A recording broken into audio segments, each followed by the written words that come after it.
First of all, could you tell us about today's seminar? How did it feel to train guys in Kremlin?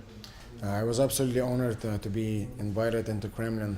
It has been a dream of mine since I was a kid to visit it, and of course I never even dreamt to be invited to train special forces. So I was very excited and I enjoyed every second of it. So was there anything that surprised you? Well, the guys were, really well trained. This wasn't just a regular type of guys. This wasn't beginners. This were trained professionals. So I always enjoyed a lot more when I get to coach people that understand what fighting is. Do you think they could make it on a professional level in MMA? Absolutely, I do think so. The main thing in fighting is not just the skill. Skill can be learned. It's the heart. And these guys are ready to give their life for their country. So they would make great fighters, no doubt in my mind. So do you plan to do it again in the future?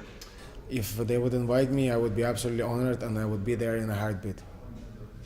So what about your professional career in MMA and in particular in the UFC? Are you going to fight again? Going to see you again in the octagon? Yes, I'm hoping to fight at UFC London, which is on March 17th. Many of UFC fans were hoping to see you fighting against the exciting UFC newcomers that beat Magomed Sharipov. Are we going to see that fight? For me, I never ever turn down a fight in my life. I don't pick my opponents. I won the hardest fights. This has been me since day one, and this will be me till my last day. So how highly do you rate Zabit? He's very, very good. I'm very impressed by his skill. I feel our fight would make for a great show for the fans and would be a great test for both of us. So do you know the reason why he called you out initially? I'm not really sure, to be honest. I guess you'd have to ask him. Well, I guess it was because of the things that you were saying about another fighter from Dagestan, Habib Nurmagomedov. Did anything change between you and Habib since then? Have you ever spoke to him? Me and Habib were always good. I was asked a question about something that he had previously said, and I just responded to that. But there is no issue between us. There is no hate. There is no dislike. It's just business. So Habib is going to fight again this month. How highly do you rate his chances to get another victory? Yeah, Habib is a great fighter. It's not an easy fight for him. He's right at the top. There are no easy fights in the UFC. So, of course, it's a big challenge, but he certainly has the skill to get the win. So yesterday Habib said that your friend and training partner, Conor, should be stripped of the light heavyweight belt. What's your take on that? The fighters, of course, they all want the belt, but there's only one way to get it. You have to fight Conor and you have to beat him, and that's no easy task. I don't see him losing that belt anytime soon. Well, we know that UFC removed Conor from the 2019 card, the last card of the year. Do you think it was a fair decision considering what happened in the Bellator cage? He was not removed from the 219 card. He was never supposed to be on that card.